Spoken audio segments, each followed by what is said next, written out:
Something strange was happening in Hungary. The Hungarian Grand Prix weekend had just wrapped up, but instead of packing up and leaving, teams like Ferrari, McLaren, Alpine, and Racing Bulls stayed behind. Why? Because Pirelli was about to run one of its most important tests yet, the 2026 tyre test. It was supposed to be quiet, controlled, and routine. But nothing about this test went to plan. Right from the beginning, there was tension in the air. Temperatures danced between 21 and 31 degrees Celsius, with the track heating up to a brutal 56 degrees. These weren't just any tyres. These were the future. Slimmer, sharper, and supposedly smarter.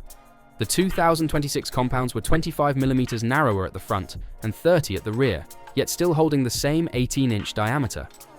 Pirelli needed to know how they would hold up on a real circuit. And what better place than the Hungaroring, a tight, twisty track that devours tyres for breakfast. McLaren sent out their star, Lando Norris, fresh off a race win. Racing Bulls handed the wheel to Liam Lawson. Alpine rolled out Paul Aron, who had just driven in free practice. All three jumped into mule cars, old chassis, updated just enough to handle these prototype tyres. In the morning, they did short stints, feeling the grip levels. Then came the long runs, testing how the tyres behaved after lap of punishment. It was going well. Aron went fastest with a 1 minute 18.789 seconds, Norris close behind with 1 minute 19.272 seconds, and Lawson just a fraction slower. Each racked up more than 140 laps. That's hours of non-stop driving, data pouring in, and smiles from Pirelli engineers watching their baby tyres survive the storm. But then came day 2. This time, it was Charles Leclerc for Ferrari and Franco Colapinto for Alpine. The pressure was on. In the garage, engineers whispered final adjustments. Outside, the sun baked the tarmac once again. Ferrari was even touted to test some small upgrades. And then, disaster struck. A crash. Colapinto, only a few laps into his morning session, approached turn 11, a fast right-hand sweep. At that speed, there's barely time to blink, let alone make a mistake. But something went wrong. The Alpine snapped. In an instant, it was off. The car slammed into the barriers with a force that stopped everyone in their tracks. Photos started flying around social media. A mangled Alpine. Bits of carbon fiber scattered. Mechanics frozen. Helmets half on. Alpine released a statement quickly. During day 2 of Pirelli tyre testing at the Hungaroring this morning, Franco Colapinto had an incident at turn 11. Franco was assessed on site at the medical centre and is okay. He was okay, but the car wasn't. Just 25 laps into his run, Alpine's entire test program was over. The damage was too severe. No chance to repair it before the session ended. No chance to collect any more data. And just like that, Alpine was out. Charles Leclerc, meanwhile, kept pushing. While Alpine's garage was filled with silence and crushed hopes, Ferrari completed everything on their schedule. Leclerc racked up 144 laps, setting a best time of 1 minute 19.407 seconds. Not the fastest lap ever, but that didn't matter. The goal was data. And Ferrari got it all. Pirelli's boss, Mario Isola, called the 2 days useful, but you could hear the frustration in his tone. It was a pity that we lost some of our potential mileage today when Colapinto went off the track, even though this was not in any way linked to the tyres. That line stuck. Not the tyres' fault. Not the tyres. The crash wasn't caused by a blowout or a failure. Just something else. For Colapinto, the crash couldn't have come at a worse time. He was finally starting to show his pace in F1, even out-qualifying teammate Pierre Gasly last weekend. He'd been hoping to build on that momentum. Instead, he ended up in the wall. And Alpine. They missed out on critical data. In a season where every test counts, that's a huge setback. One team finished their homework, the other watched theirs burn. And Pirelli, they now had a problem.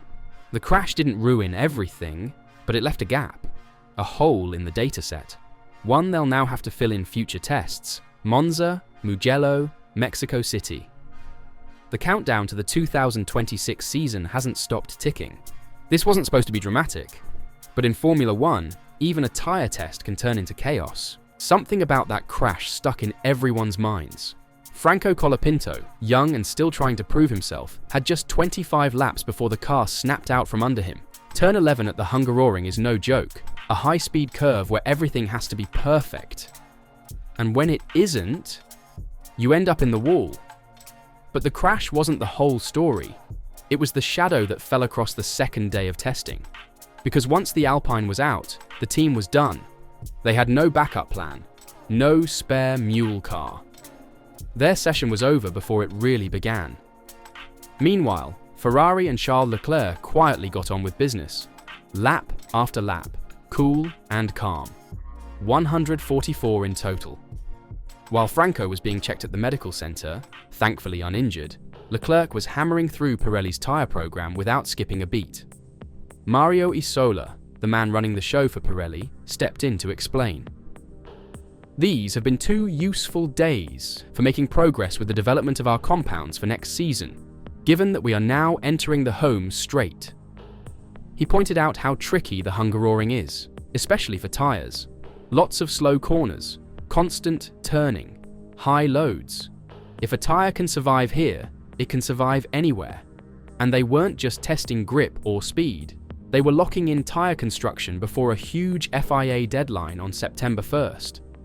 That's the first big step. The second is finalizing the compounds from C1 to C6 by December 15th.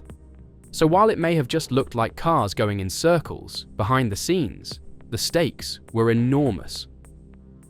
Isola added, "We have collected a lot of data, although it was a pity that we lost some of our potential mileage today when Colapinto went off the track." There it was again. That word, pity. Because every lap matters. Every run is a puzzle piece. And Alpine had just dropped a few key ones. There's something eerie about tyre tests. No fans in the stands, no TV coverage. Just the sound of engines echoing off empty grandstands and engineers scribbling numbers into notebooks. It feels like a secret, and in that quiet, every crash hits louder. And that crash wasn't just bad for Alpine. It was bad for Colapinto. He's new to the sport, still under a microscope. He hasn't scored a single point since joining Alpine. And now, right as the F1's silly season heats up, where teams are deciding who stays and who goes, he's just had a high-profile accident on the final test day before the summer break. Whispers started instantly. Would Alpine keep faith in him? Or was this the mistake that tipped the scale? Especially painful, considering how well Colapinto had done just a few days earlier. Out-qualifying Pierre Gasly. Running ahead before pit stop problems wrecked his race. He was finding his rhythm. Now, the spotlight was back on him for the wrong reason. To be fair, the team didn't blame him. They said clearly, it wasn't the tyres. There was no mechanical failure. It just happened. Racing drivers live on the edge, and sometimes they fall. And still, the test wasn't over, because this wasn't just about Colapinto or Alpine. It was about 2026, the future, the whole sport. Pirelli now shifts their attention to the next 3 sessions: Monza, Mugello, and Mexico City. Fast, flowing, high altitude, each track offering something different. They need to understand how these new tyres will work everywhere. Because in just over a year, these tyres will be on every car, in every race, with championships on the line. That's what made this test so intense. It wasn't just collecting data, it was shaping the future. And the future came with surprises. No one expected Colapinto to crash. No one thought Alpine's day would end before lunch. No one imagined a tyre test would be this dramatic. But in Formula One, nothing is ever normal. So now, we wait. Will Colapinto keep his seat? Will Alpine recover the data they missed? Will Pirelli's next sessions go any smoother? And, the question burning in every fan's mind, Are these 2026 tyres really ready for the chaos of modern Formula One? Because if a simple test in Hungary can create this much drama, just imagine what's coming next.